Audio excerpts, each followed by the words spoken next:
Problem से solution तक, astro तक, नो योर फेट। बिल्कुल, तो कुछ इस तरीके के प्रयास अगर आप करते हैं तो आपके मन के अंदर अगर कुछ चल रहा है तो उसको शांति मिलती है और मन भी आपका मजबूत होता है। अब ग्रहीय जो समस्याएं हैं उसके कारण और निवारण क्या है पंडित जी? ग्रहीय समस्याओं का मतलब है अर्पिता, ग्रहों से जुड़ी हुई समस्या। 9 ग्रहों पे ज्योतिष काम करता है और हर ग्रह अलग अलग तरह की बीमारियां या अलग अलग तरह की समस्या देता है, या हर ग्रह अलग अलग तरह की स्ट्रेंथ भी देता है। तो कौन सा ग्रह कौन सी बीमारी दे रहा है और उसका समाधान क्या है, यह आपको समझना पड़ेगा। देखिए, अलग अलग ग्रह कमजोर होने पर या खराब होने पर अलग अलग तरह की बीमारियां देते हैं। अगर कुंडली का सुरक्षात्मक ग्रह मजबूत है तो व्यक्ति बीमारियां होने पर भी ठीक हो जाता है। ज्योतिष में एक ग्रह है जिसे कहते हैं मंगल।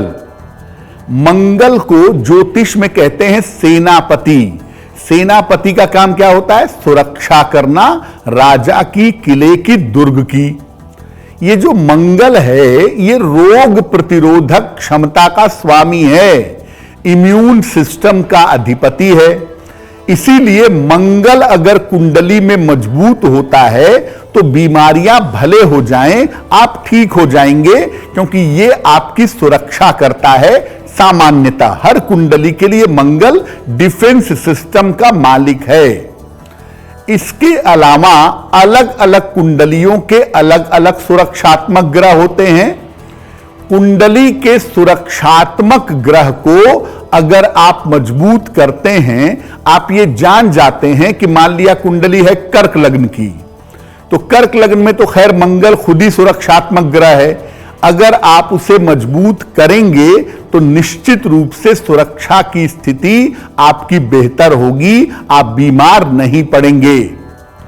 साथ ही साथ जिस तरह की बीमारी है, जिस तरह के ग्रह की वजह से बीमारी है, उसके लिए आपको उपाय करने चाहिए। देखिए, बहुत सारे लोग क्या करते हैं, बीमारियों के होने पर उल्टे सीधे झाड़ फूंक के चक्कर में पड़ जाते हैं। किसी को इपिलेप्सी हो गई, उसके लिए लोग झाड़ फूंक करने लगते हैं।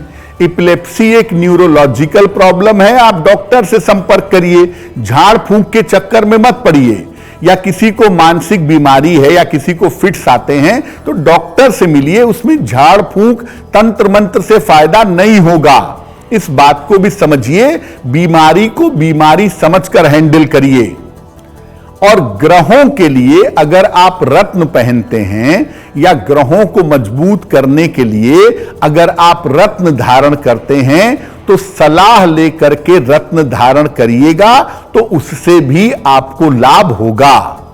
रत्न क्या करते हैं? शरीर में जो एलिमेंट कम हो जाता है, जिस ग्रह का तत्व कम हो जाता है, उसके एलिमेंट को बढ़ा देते हैं, उस तत्व को मजबूत कर देते हैं। और जब वो तत्व मजबूत हो जाता है तो आपकी बीमारियां समाप्त होनी शुरू हो जाती हैं। जी, ये हीरा को लेकर, ओपल को लेकर आप बहुत बार, जैसे अभी हम लगातार सुन रहे हैं, आप बहुत बोल रहे हैं कि हीरा धारण करें। हीरा धारण करने से होता क्या है? देखिए, जब आप कोई रत्न पहनते हैं तो आपके शरीर में जो उस ग्रह के एलिमेंट होते हैं, कॉन्स्टिट्यूएंट्स होते हैं, वो मजबूत होने लगते हैं। अगर हम हीरे की बात करें तो हीरा कार्बन कंपाउंड है और आपका शरीर बेसिकली कार्बन है, या दुनिया की कोई भी चीज है वो कार्बन है, कार्बन का ही डेवलप्ड फॉर्म है। जब आप हीरा पहनते हैं तो आपके शरीर में जो ब्लड सर्कुलेशन है या आपके शरीर का जो एनर्जी लेवल है वो बहुत ज्यादा बेहतर हो जाता है। अगर हीरा नुकसान करे तो पहनने पे घबराहट, बेचैनी होने लगती है, क्योंकि पल्पिटेशन हो जाती है, ब्लड सर्कुलेशन पे असर पड़ जाता है।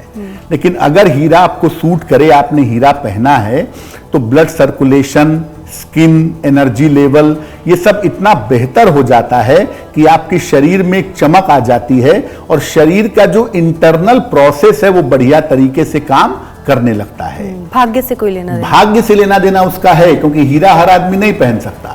जैसे मान लिया आपका लग्न मेष लग्न है, आप बीमार हैं, तो आप हीरा पहन के फायदा नहीं उठा पाएंगे, क्योंकि हीरा आपको नुकसान कर देगा। आपको माणिक्य पहन के वो सारे फायदे उठाने पड़ेंगे।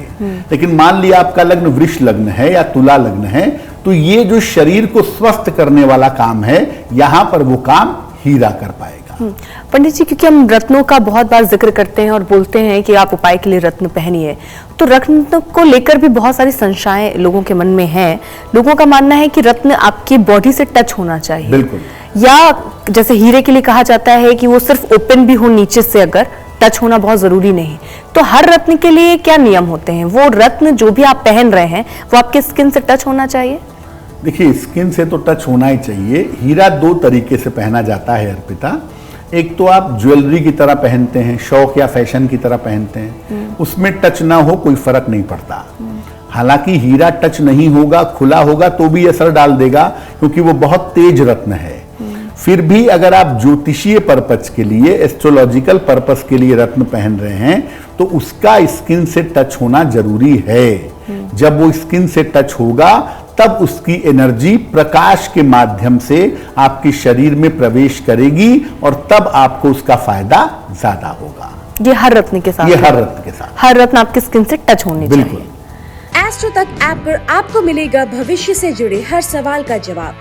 डाउनलोड कीजिए एस्ट्रो तक ऐप और चुटकी में जुड़िए इंडिया के बेस्ट एस्ट्रोलॉजर से।